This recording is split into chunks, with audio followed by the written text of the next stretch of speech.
और अब चलिए आगे बढ़ेंगे। चावल निर्यात में मोदी सरकार की बड़ी सफलता। जी हां, अब भारतीय बासमती चावल को हो सकेगा अंतर्राष्ट्रीय निर्यात। बासमती चावल के लिए नियामक मानक निर्धारित किए गए हैं।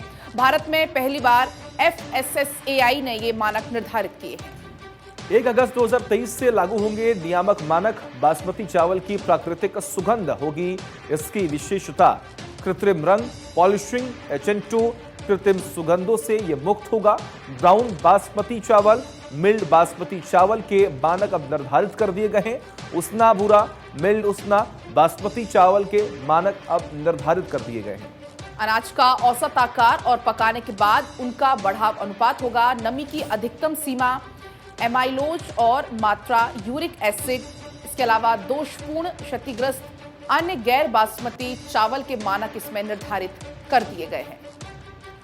तो देखिए, चावल निर्यात में मोदी सरकार की बड़ी सफलता है। कृत्रिम रंग, पॉलिशिंग एजेंटों, कृत्रिम सुगंधों से अब यह मुक्त होगा, क्योंकि निर्यात में मोदी सरकार को एक बड़ी सफलता मिली है।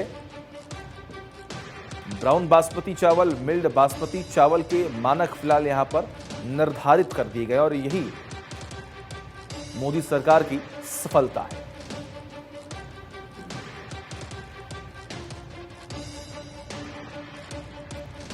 तो देखिए, चावल निर्यात में मोदी सरकार की बड़ी सफलता, इसमें हम कह सकते हैं बड़ी खबर आपको बता रहे हैं।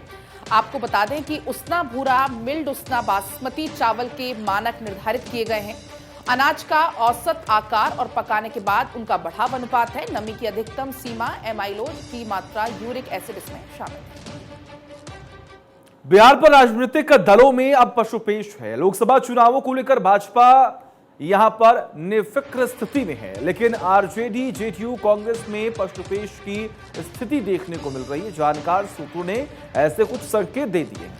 गठबंधन को लेकर सभी राजनीतिक दलों में पशुपेश की स्थिति बनी हुई है।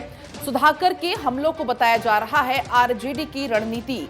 नीतीश के बिना शर्त एनडीए में लौटने की भी अटकलें हैं। पर्दे के पीछे नीतीश के सुशील मोदी को प्रोजेक्ट करने की भी अटकलें हैं।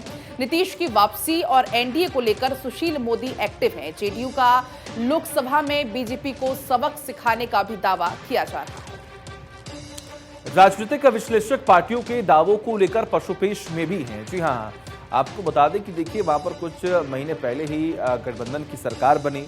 अब ऐसे में बीजेपी तो निफिक्र है, लेकिन वही दूसरी तरफ गठबंधन की जो सरकार बनी है, गठबंधन की जो तमाम पार्टियां हैं, उसमें पशुपेश की जो स्थिति है वो यहाँ पर बनती हुई दिखाई दे रही है। नीतीश के बिना शर्त एनडीए में लौटने की अटकलें भी अब यहाँ पर लगातार बढ़ती हुई दिखाई दे रही है। पर्दे के पीछे नीतीश के सुशील मोदी को प्रोजेक्ट करने की अटकलें अब यहाँ पर तेज हो रही है। इसके अलावा अगर हम आपको जानकारी दें तो नीतीश की वापसी और एनडीए को लेकर सुशील मोदी भी काफी ज्यादा एक्टिव है।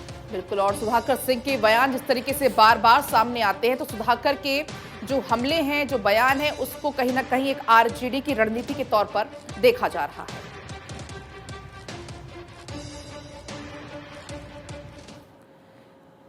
यूपी में आरएलडी कांग्रेस की प्रेशर पॉलिटिक्स, दबाव समूह बनाकर गठबंधन की राजनीति के संकेत। जानकार सूत्रों ने ऐसे कुछ संकेत दिए हैं।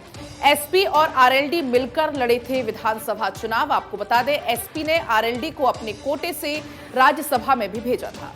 यात्रा से एसपी रही दूर और आरएलडी हुई शामिल। अखिलेश जैन ने दूरी बनाकर रखी। संदेश कार्यकर्ताओं से दिखा साथ। कांग्रेस के जुड़ने से आरएलडी कांग्रेस दबाव समूह को मजबूती के संकेत यहां पर मिले। तो यूपी में आरएलडी कांग्रेस की प्रेशर पॉलिटिक्स देखने को अब मिल रही है। बड़ी खबर आपको बता रहे हैं यहां पर। हालांकि आरएलडी को अपने कोटे से एसपी ने राज्यसभा में भेजा था। यात्रा से एसपी दूर रही थी, लेकिन आरएलडी इस यात्रा में शामिल रही थी।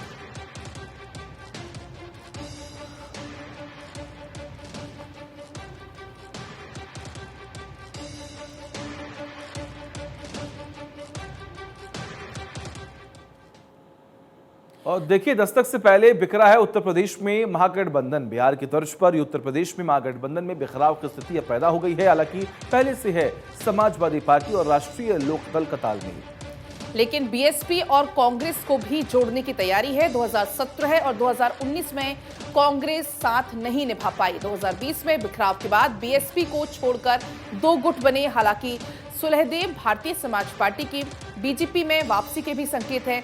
अब बीएसपी और समाजवादी पार्टी का फिर से तालमेल होगा या नहीं, ये बड़ा सवाल है। 2014, 2019, 2020 में बीएसपी ने लड़ा अलग थलग चुनाव।